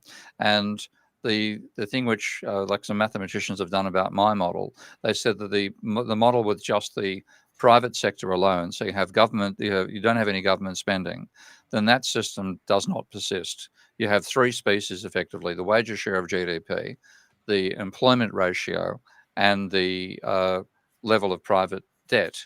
And you can get an outcome where private debt becomes infinite, the ratio of debt to GDP becomes infinite, unemployment goes to 100%, so you have 0 employment and 0 wages share. That's a possibility without the government spending. But when you include the government in there, there's sufficiently large response by the government to rising unemployment with rising spending. That means that all 4 variables persist. You'll have positive employment, positive wages share, positive debt ratio, and government spending also being persisting. So to make the system survive, you need to have the government in there. And that's a completely different conclusion to what the neoclassicals do, because in their way of thinking, if you can get rid of the government, the system will work better. So their idea of they'll draw micro and they have intersecting supply and demand curves. And if they want to show the government being involved there, the government sets a floor or a ceiling to prices or sets quantity controls, and you don't reach equilibrium, and that's a worse situation. But in the real world, cycles are endemic, and if you take the government out of the system, and working for this definitional approach, I add the government debt ratio as another element of the system and say that that's driven by the employment rate. So as the employment rate falls, government spending rises. That gives you a system which is self-maintaining. So this approach says that government plays an essential role in a capitalist economy of preventing a debt deflation. And that's what neoclassicals can never get their heads around. And as they remove the government from the system, they make it more likely we're going to experience debt deflations. And that's what Steve has illustrated verbally. I'm just putting on screen here where the system actually does persist when you add a government sector to your model. We're going to get into questions now. I had more questions, but let's stop this. We ruined the allotted time. It's hard with 4 people and 20 questions to actually stay on track. I'm going to have to work out a system that is better. And I'm a systems type You guy, are so I rather, should be yeah. able to. Yeah. We I have should be noticed able this to about figure. you. Yeah, I have. I should be able to figure this out. Our first question's for me from Tony because he's a dick. Yeah, there you go. Okay. So how about the economics of the Blue Jays? And for context, everybody, I'm a Toronto Blue Jays fan. It's the only Canadian baseball team, Major League Baseball team in North America, and they played the Dodgers last week. And most people in North America would agree the Blue Jays were the better team in that series. Unfortunately, we lost the series, and that might say something in itself. But your question holds some weight. Are they macro or are they micro, Ty? Or will Ty just swear at me? Well, I will fucking swear at you, Tony, any chance I get. But I'll put out an example here. I had a model that I built for betting throughout the season. Now, I'm not much of a gambler. It's not my thing, so I lost interest in it. But it was an aggregated team data set. With the exception as I would look at the different starting pitchers because that makes a big difference. And I had a good win rate. I think I was around 67%, which is above bookies. Well and truly, 67% is really good for a model. And of course, in betting, you're looking not just to be right, you're looking for the gaps in what the bookies are saying. So your model's got to see things that the bookies don't say. And this model was completely derived from aggregated team data. So there is that argument, Tony, that I used a macro level way to provide analysis for my betting picks. So that's my answer to you, Tony. Now to a real question, because Tony was just being a dick. No, Tony would never be a dick. Yeah. About the Blue Jays. And Tony, you, Graham. I know all the emails you sent me. You're a Blue Jays fan too. Even Mike was a Blue Jays fan over the Dodgers. Right, Mike? Sure. That's convincing. That's very convincing. I'll buy that one. Are you selling the Brooklyn Bridge as well? Can I get that at a discount? Yeah, the Blue Jays used to come into Milwaukee all the time when the Brewers were in the American League, and we used to watch them all the time and root against them. Yeah, it was. Anyways, so Thank to you, a Graham. real question. This one's for Steve. Graham, hold on here. Okay, I'll get to you, Graham, after. Steve, how does Professor Keene view private credit market situations in the U.S.? I guess he's referring to currently. Yeah, I mean, this is I wanted the financial crisis because I was watching the levels of private debt, knew that it was growing far too rapidly. When it slowed down, you get negative credit, and that would cause a crisis, and that's exactly what happened in 2007. But in the aftermath, you had a neoclassical twerps like Bernanke being involved, didn't see the crisis coming at all because they ignore credit in their thinking. They didn't even look at the data on credit. When it happened, they thought they had to rescue the financial system, and they basically try to encourage people back into debt again. So whereas the Great Depression was characterized by a peak level of debt and then it fell dramatically, so private debt fell by pretty much 70% between the peak in 1932 and the end of World War II. In our case, it's only fallen 15%. So we've still got an extremely high level of private debt, partly because policymakers like Bernanke thought it was a good idea to encourage people to borrow after a crisis caused by people borrowing too much money. And what that meant was we've still got a huge level of credit in the economy. It has fallen. It did peak at 170%. Now I think the level of private debt in the America is about 140% of GDP. So it has come down from that peak. But it's still so high that banks are rather unwilling to lend. Potential borrowers are rather unwilling to borrow as well. So there's less credit demand in the economy. So the economy is growing more slowly because in in a standard, but there's no such thing as normal for a capitalist economy. But at lower levels of debt, credit is a sensible part of aggregate demand. People need to borrow money to buy a house to live in, to buy cars to drive around in. Credit plays a essential role there. Suddenly, after the crisis, people aren't willing to take out that credit. There's less credit-based demand. The economy grows more slowly. So we're in what I call credit stagnation, rather than where we were before the crash, a runaway debt bubble, which credit had to turn negative. So I don't expect to see a crisis like we saw in 2007. What I do expect to see is stagnant demand. Now, of course, on top of that, you got all the craziness with Trump and the tariffs on again, off again, arresting anybody who might actually go and work in a farm and get some food for you. So there's going to be craziness over food supply and prices as well. The chaos that's causing may well cause a credit response, because people, again, with crazy levels of behavior, you're not going to be borrowing money to build a factory. So there may be a credit slowdown coming out of this as well. So I think a recession is feasible, but it's not driven by the same credit collapse dynamics that caused 2007. Do you think government deficit spending caused the debt level after 08, 09, 2010 was a direct cause for private debt levels to subside? So yes, there's banks clamped down on supply, but ultimately they're driven by demand itself. Without demand, they don't have a business. And so people are demanding less debt. Do you think it's because there was a higher level of fiscal support? If you look at the chart on Fred, like of the government debt to GDP ratio versus the private debt to GDP ratio, they seem to be inverted. Do you think that holds? And when I model it, your extended model, that's what the model shows as well. What you get is there's a response function going on here. So the private sector borrows money because they see profit opportunities. That causes a boom in the economy, which causes the distribution of income to shift. So you don't get the outcome the capitalists expect when they borrow the money is not what they get when they start doing the investing.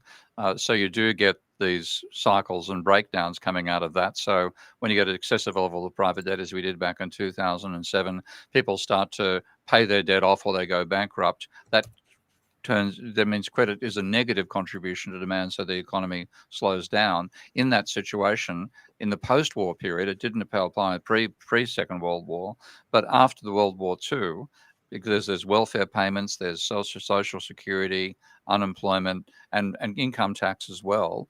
Government spending goes up because it's locked in that they've got to pay unemployment benefits, and government revenue goes down because it's based on income. So if incomes fall, taxable revenue falls as well. And what that means is government net spends. You start having government running a deficit, and that deficit adds to aggregate demand and income as well, just in the way that credit does, and that therefore causes an increase in the government debt ratio. So what you find is government debt is the deficit is positively correlated with the unemployment rate, not because the deficit causes unemployment, it's vice versa. Rising unemployment causes a rising deficit, and that then gives you a form of stability in the system. So the incredible increase in government debt everybody's panicking about began in 2007.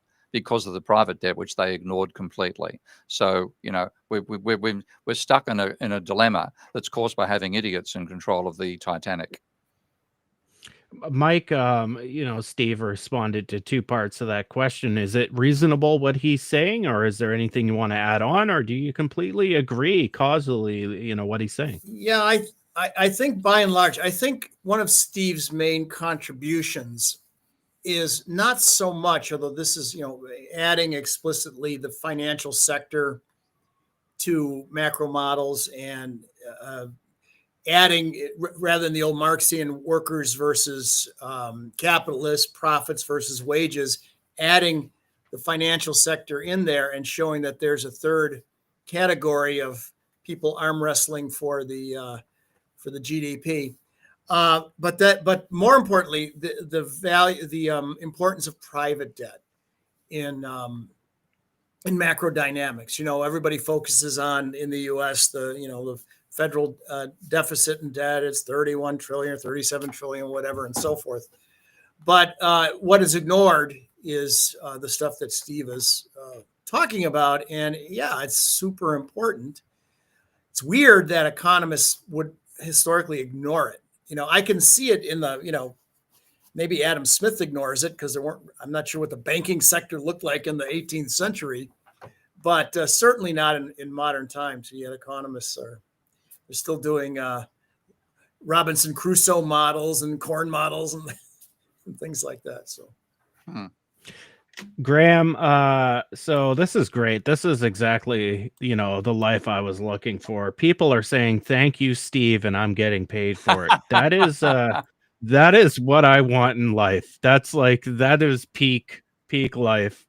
Other people doing the good work and I'm getting paid for it. But Graham, you always leave one of these super chats, and I appreciate it because I'm newly monetized.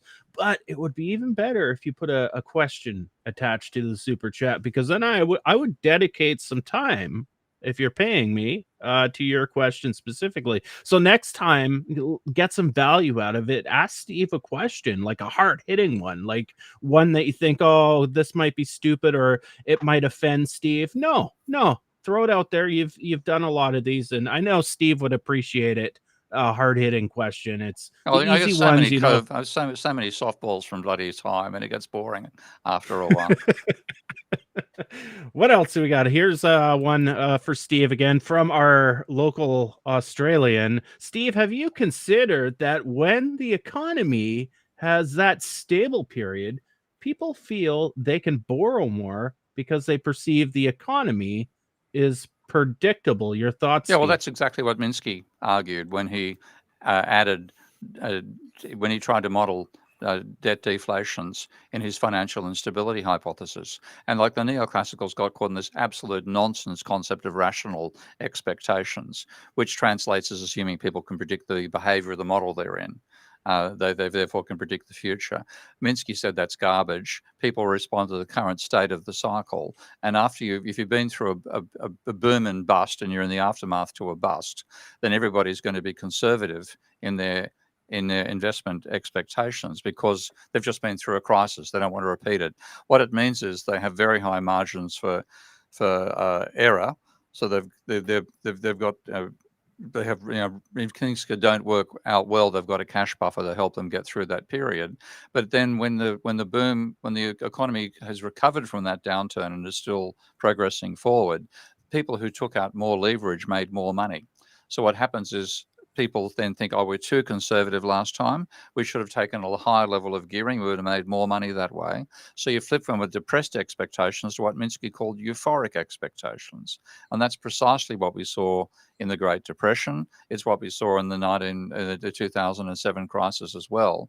People went from depressed expectations, say after the 1990 recession, to euphoric expectations during the telecommunications bubble, and then equally during subprime. And they basically thought happy days are never going to go away, and therefore massive levels of leverage. And it began in a stable period. So the Minsky's verbal explanation of the cycle that he saw in the economy began at a point where he said it's the right time to start analyzing a capitalist economy is to take a cyclical system, which is now doing well, but had a crisis in the recent past. So he does start from that stable period, and then because people think the future is predictable, they then get lulled into a false sense of safety, and then they borrow more money, and bang, you get into euphoric expectations and yet another crash.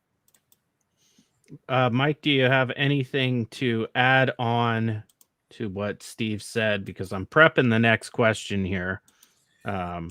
Just quickly, I mentioned the importance, for example, earlier of modeling expectations or figuring out what people do when they form their expectations, and then use that as, in terms of your policy space, or consider it as part of your policy space. How do you damp like in the beer game, over enthusiastic responses and so forth, as Minsky described and as Steve has modeled? Is that a leverage point in the system? Okay, so the next question was probably for me, and I need to clarify what I was doing in the plot. So right now, Ralph was asking. I put up a plot when we were talking about the lookup functions or converters in system dynamics, and I put up a plot dot plot with a line going through it, a sigmoid going through it. And so I was doing it. I'm writing a paper. And so I got to the end of the paper. I think it's brilliant. I think I'm brilliant. But the one thing that struck me is I can go a step further and I can just make this model from a theoretical model into an empirical model, which is going to require some work on my part. So yesterday night, up until around 3 a.m, I started, doing that. And there's lots of packages. I'll bring up the picture here and then I'll come back to the screen and I will make it just bigger. There's relationships that I want to look at and then I want to build functions for. And so Ralph is asking, there's a cluster at the top of red dots and then a cluster at the bottom. And these dot plots, so this is I shouldn't have displayed this. In statistical analysis, when you calibrate your model, it's in sample data, okay? And the in-sample data represents how I formulated my exponential curve, or not my exponential, my logistic curve in there, my sigmoid. That's how I formed it. Now, I use Python, so there's lots of packages. I don't have to do the math anymore. We don't live in the 1950s, right? I can just use a Python package and get the variables I want and make the shape of my sigmoid. But when I was putting all this together in Minsky, I was having a hard time with the merge function we have in Ravel. Steve might be able to talk a little bit. So the dots actually have what's called the out of sample data. So I train a model on in sample data, but I don't care if I'm training it, I can fit a model perfectly. And that's kind of not real work. You want to use in-sample data. And I think what's really great, the time we live in, is the 2010s were stable for the economy. Low growth, low inflation. So it's great to train a model on that. And then we had the shock of the pandemic. It starting in 2020.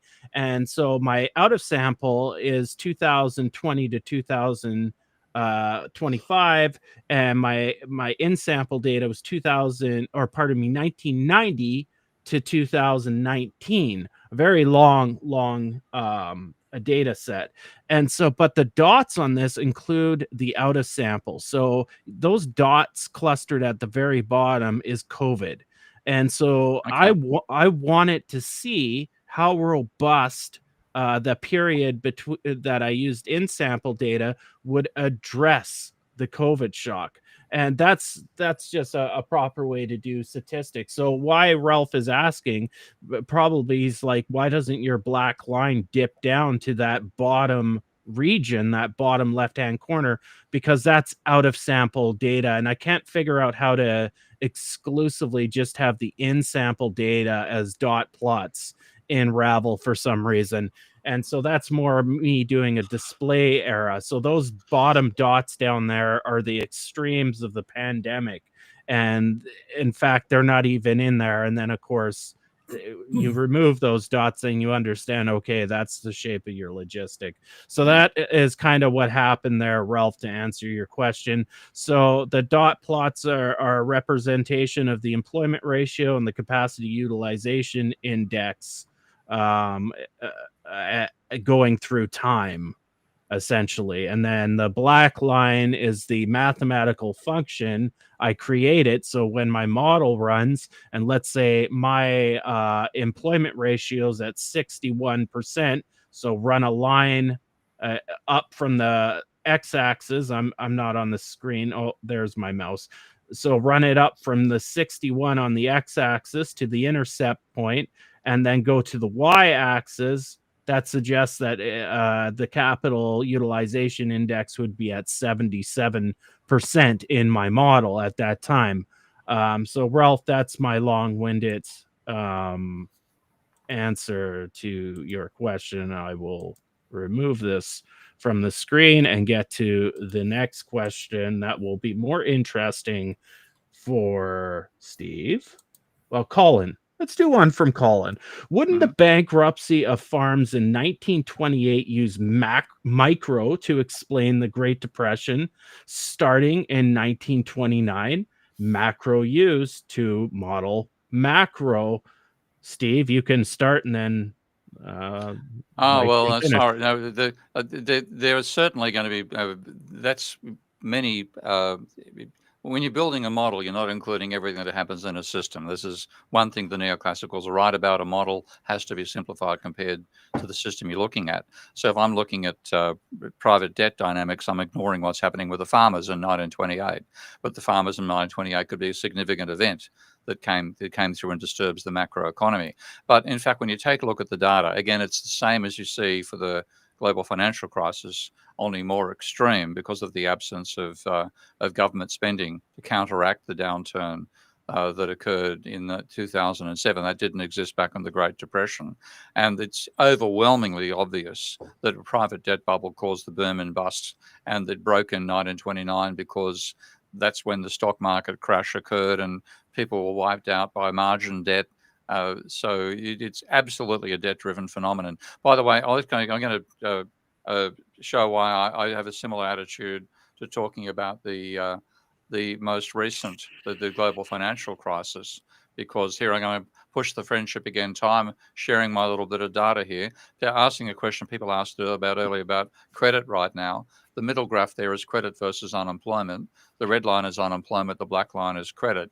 You can see credit. It's got that curve's getting in the way. I'll just move that out of the way a bit over here. But you can see that credit demand peaked at over 15% of GDP in 2006 and fell to minus 5% in 2009. Then we had this increase in government debt because that was government spending counteracting the downturn, largely because it's baked into government policy. Unemployment rises, you've got to pay more unemployment benefits. Tax falls, less revenue, your deficit rises. So the unemployment rate, which is the red line here, is driving the deficit, and therefore the deficit rises, and that increase in government debt attenuates the damage from credit going negative. So you can see credit going negative here. At the same time, if I put the deficit here, that'd be going in the opposite direction, counteracting the downturn in credit-based demand. Now, the reason I'm saying I don't see a major crisis coming our way is that when I was warning about the financial crisis, you had this whole period from the end of World War II right through to 2007 that credit never went negative. The zero line there, that's zero credit. Okay, so all the way through the post-war period, credit was positive, adding to aggregate demand and income until 2007, and then we had negative credit. The first time we've had that experience since the Great Depression. Then we came out of it. You can see the increase in credit almost getting back to pre-crisis levels, largely because the government's encouraging us to borrow money. They want it. This deleveraging is quite trivial, and then we re-levered during COVID. But now we're back down to the stage where credit is running at about 4% of GDP. And that's just too small to cause the sort of plunge you see here from plus 15 to minus 5. That's a 20% turnaround in aggregate demand. That's why the global financial crisis was so extreme. You're not going to get the same extremes starting at 4%. So on that's why I say we've got stagnant credit demand rather than the sort of collapse we saw in 2007. And I'll stop sharing. Mike, any additional thoughts on what Steve just displayed there? I do like not only showing synthetic data from our models, but also showing actual data. You've mentioned Fred a couple times, the St. Louis Fed's Fred system. It's a data aggregator. It's very useful. And to the extent that we have those sorts of platforms, it's wonderful, makes life a lot easier. I use it in my classes all the time. But as Steve can tell you, hunting down sometimes some of the relevant data that's not sort of the standard NIPA stuff and whatever can be challenging. And, he's taken the time to do that and back up his theory with data. So I think that is quite excellent. That's the kind that he's doing real economic science. There's theory, but there's also measurements. He's bringing the receipts to support his theoretical modeling. So I think that's spot on. And that's one reason the neoclassicals hate me. You don't want to bring the receipts when you're trying to have an argument with neoclassicals. It's not the neoclassicals anymore. They've renamed themselves, and they've used Keynes' name in a terrible way.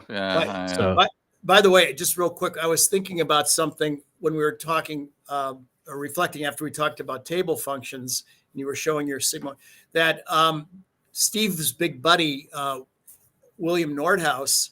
Oh, yeah. He wrote the main paper savaging system dynamics in the early 1970s. He attacked Forrester and the World 2 model, world dynamics.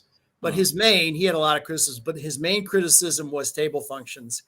And Forrester shot back that based on what Nordhaus wrote, he doesn't understand table functions. So that was kind of the big thing, the big issue from the economics profession relative to system dynamics table functions. And table functions are tricky, and here's the thing: if I overfit a table function to data in a small sample size of my data, that can destroy my model.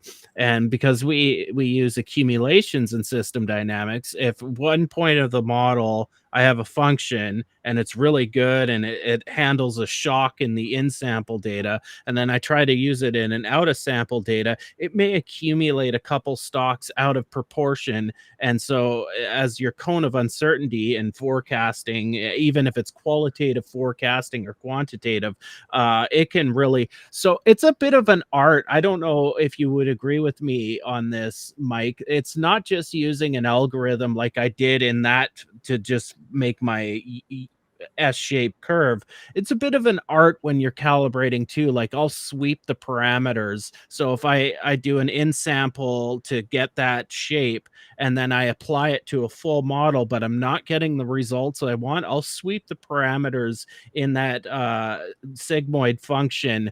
So it's not quite, it's kind of a bit of an art for me. And I don't know if that is the correct approach, but you can't just make perfect behavioral functions on past data and expect you to get these great out of sample results when you run the model. So I find it to be a bit of an art. I don't know what your experience, Mike, is with it when you create those. Well, the best practice in system dynamics is to not do what you're doing, which is to statistically fit a function to data, to a set of ordered pairs on your Cartesian plane there. That's circling back to Steve's buddy Nordhaus. That's what he was criticizing Forrester for.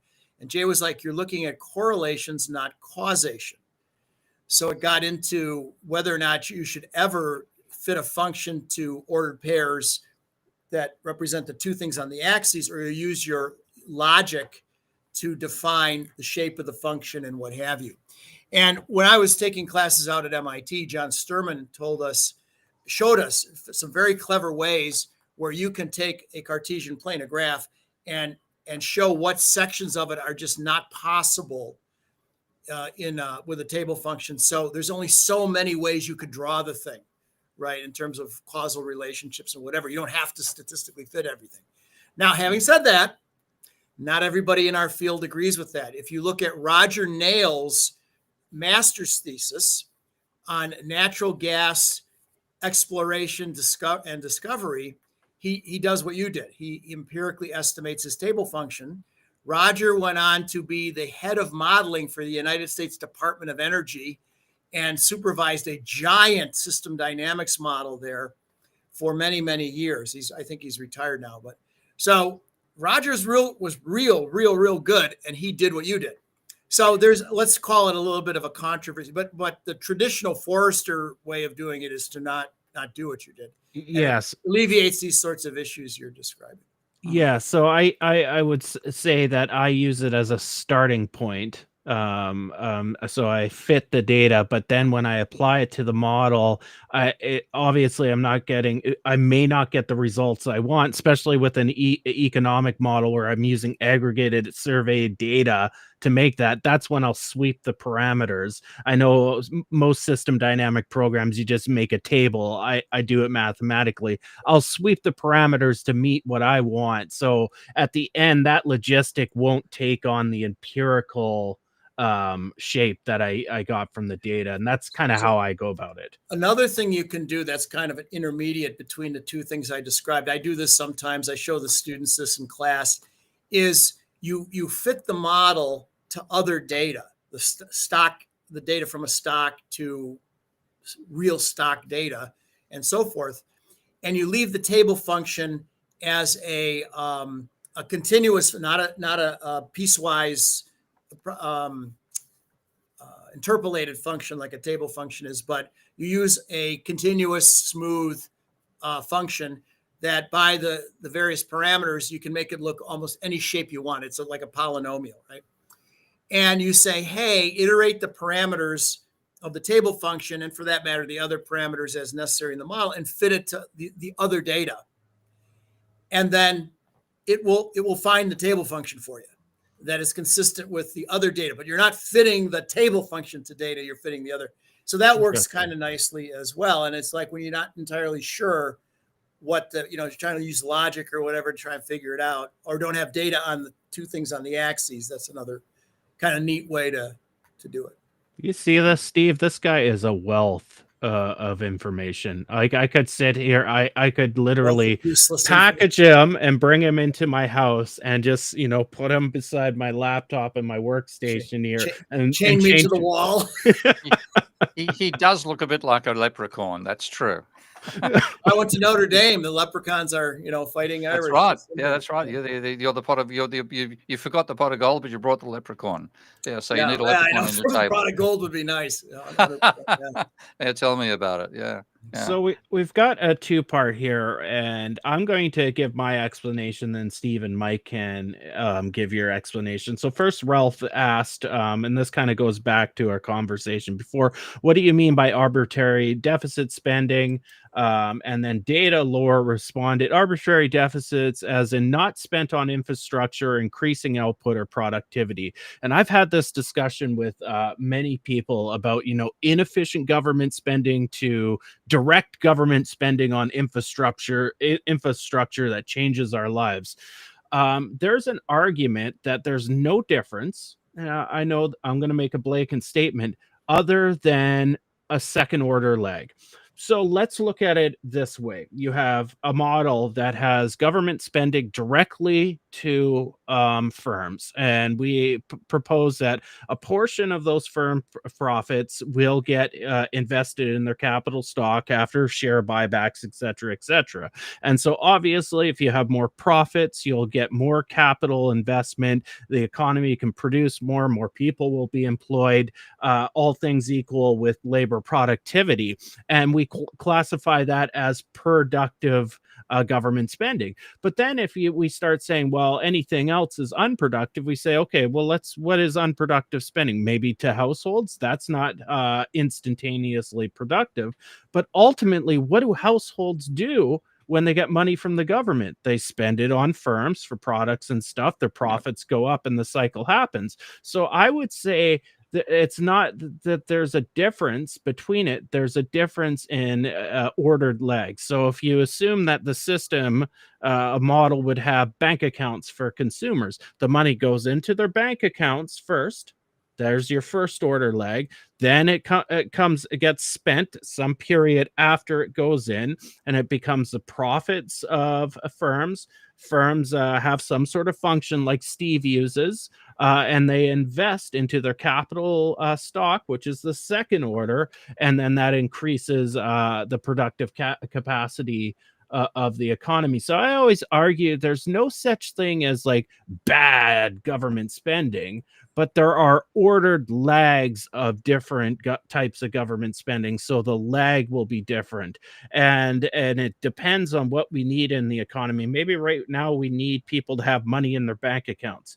Well, it's going to have the same ultimate effect down the road, but there's a couple ordered lags that get involved versus directly giving money to firms and saying, you know what, you get a grant, you don't have to pay me back, but you guys need to do some capital investment with this along the way, right? So I always say there's no such thing as bad, even on like porky projects where people are gaining things on the side, goes into their bank account. These rich people buy a swimming pool, and so now the pool companies make more profits. They buy more trucks, increase their capital base, and they can provide more labor, and it's beneficial to the economy. Steve or Mike, any thoughts on the way I'm framing that? Didn't Keynes, or maybe it was Dudley Dillard or Keynes himself, talk about hiring workers? The government should hire unemployed workers to dig a hole, and then more workers to fill it back in, and then they would get income and spend it, and it would prime the pump. And even though it's unproductive or whatever. So yeah, I mean, and remember, at the macro level, government spending in terms of the national income and product accounts is all levels of government, not just the national government, and it's spending for which the government receives a good or a service in return. So transfer payments would be government spending, but not in the national accounts. It would go into the household sector, right, to enhance their, as you said correctly, I think that's what you're talking about, lags, Ty. And so that's solid. Yeah, what I'm arguing is the only difference between the two, and obviously this is all things equal speak here, so I could bring in more nuance, is simply transfer payments just take a little longer to percolate those benefits through the economy, because they go into a private sector bank account, a household bank account, then it gets spent later on. Whereas some of it is saved. Some of it's saved. Whereas if the government's spending on firms directly, either buying goods and services or potentially giving grant money, saying, okay, build up your capacity, your capital base, because that's what our nation wants. It's only a first order lag in that respect, whereas the households is a second order lag. So some of it's saved or spent on goods and services from abroad. And that's another one. Leakage with a transfer payment. Yeah. Okay, so we've got one from Steve, because Graham paid money. He's got a hard-hitting one, and he says, "Can Steve please give us honest opinion on the Russian economy?" And for Christ's sake, Steve, don't sugarcoat it for once. Tell us what you really think. Well, for a start, I don't know. I mean, I've got to say the Russian economy right now is not something I've studied. I did study the Russian economy prior to the collapse of the Soviet Union, and I was looking at why it collapsed, and part of that was looking at why did the Soviet system not innovate? So that's where I ended up being influenced by Kornai's work, and what you get out of that is that because they had their centrally planning and having central production, they didn't have any competitive pressures. There was no pressure to innovate, and that's a major reason why the Russian economy collapsed versus the West, because the expectation they had using Marx's reproduction scheme was that by focusing on creating the means of production rather than consumer goods, there'd be an exponential takeoff ultimately in consumer goods. That never happened. That's a major reason why there was a breakdown of the system. What it meant was that when the transition occurred, and the Americans were using this, as Jeffrey Sachs says, to help destroy the Russian economy. They weren't trying to help it, they were trying to eliminate it. That's particularly Dick Cheney, by the way. So goodbye, Dick. Good to have you interred these days, below ground level. That's me letting me know what I feel, know what I feel. Asked you not to sugarcoat it, so let's not sugarcoat. Yeah, Graham, you're going to get your money's worth out of it. All they had was basically a raw materials economy, and that's what apparently Putin focused on as well. Focus on the raw materials that Russia has and export those.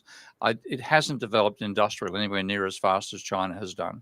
Whereas China had the focus, we're going to get American technology, improve upon it, and industrialize as rapidly as possible. So you can see the benefit of the Chinese taking that approach, whereas the Russians going for the raw materials approach. Yes, they've been quite powerful, and they've got a strong control over the European economy now. That's all the nonsense with the Ukraine war.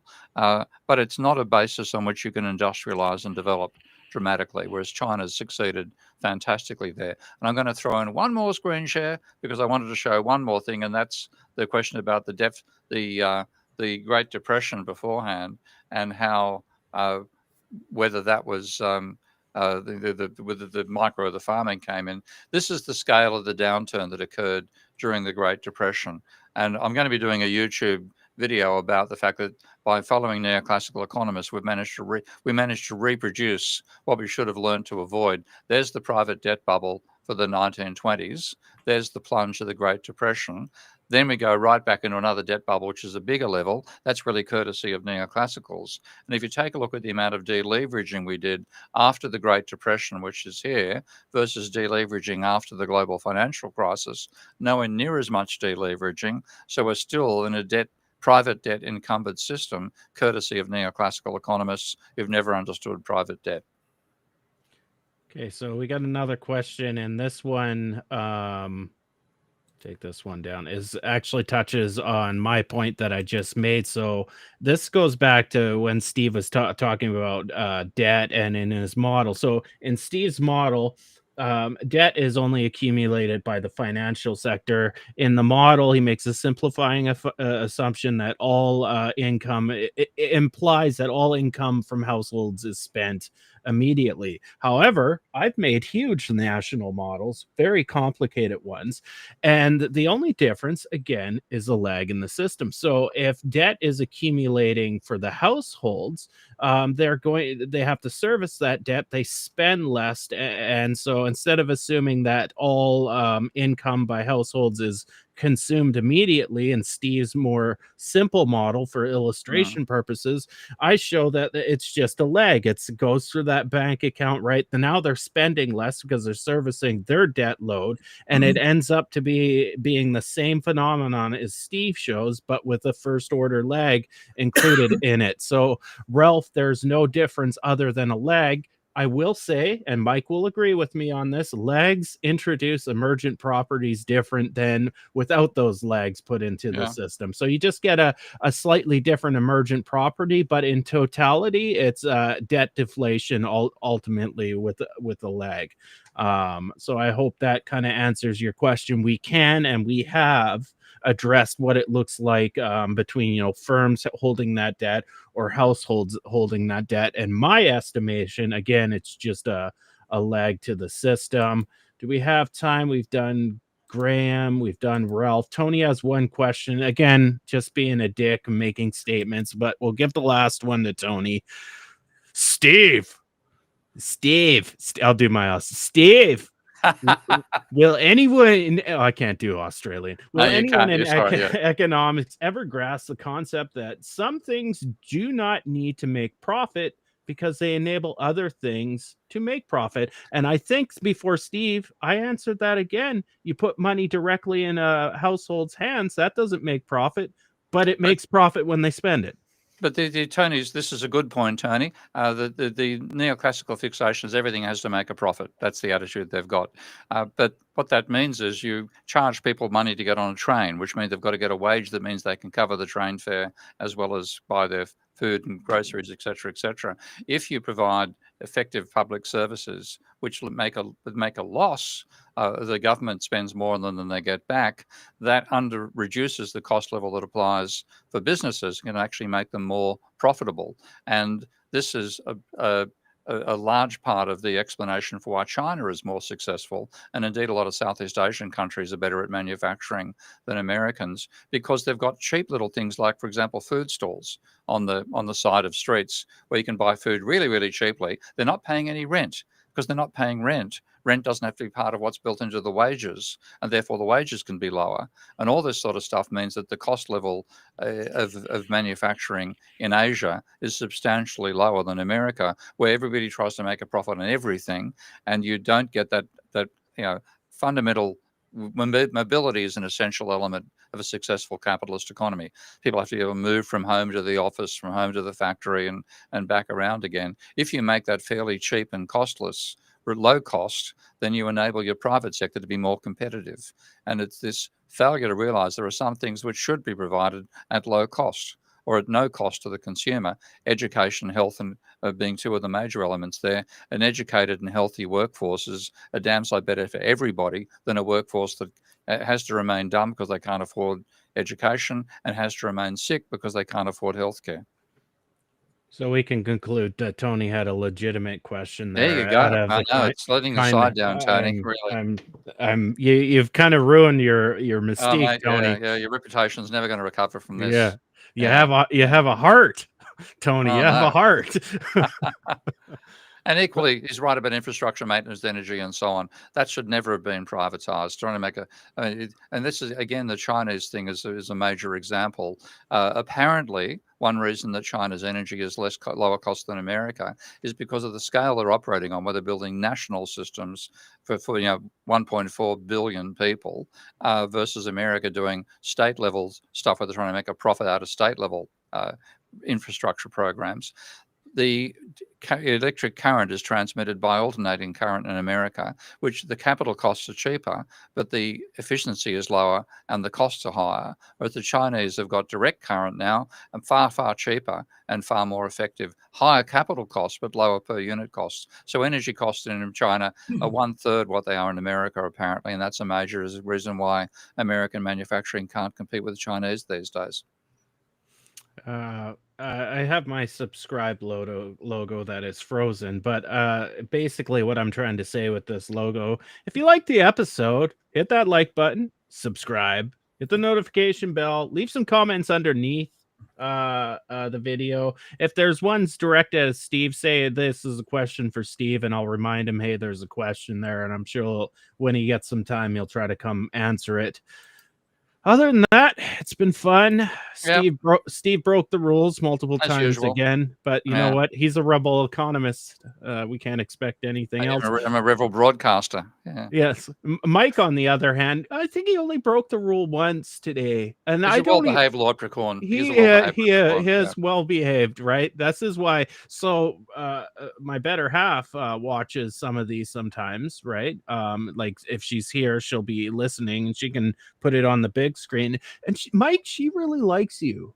Like she thinks like next time bring Steve over or Mike over instead of Steve. Yeah, I'm pretty boring. I'm just kidding, Steve. She never said that, but yeah, no, but she did. Listens. That's cool, you know. Well, no, she likes your style. She likes like you're a hands-on, you're a woodworker. Yeah, right? yeah. Right. He's a lumberjack, and he wears lumberjack clothing, and he's okay. Yeah, right. Monty Python, yeah. Oh, I'm a lumberjack, and I'm okay. I Sleeps all night and I work all day. I like to wear. We have to heels, something in a bra, like my old papa. I like to hang around in bars, etc., etc. Yeah. Very Canadian. Yeah. Classic.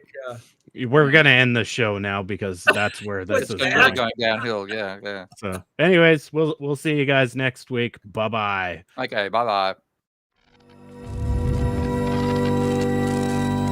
You are now relearning economics.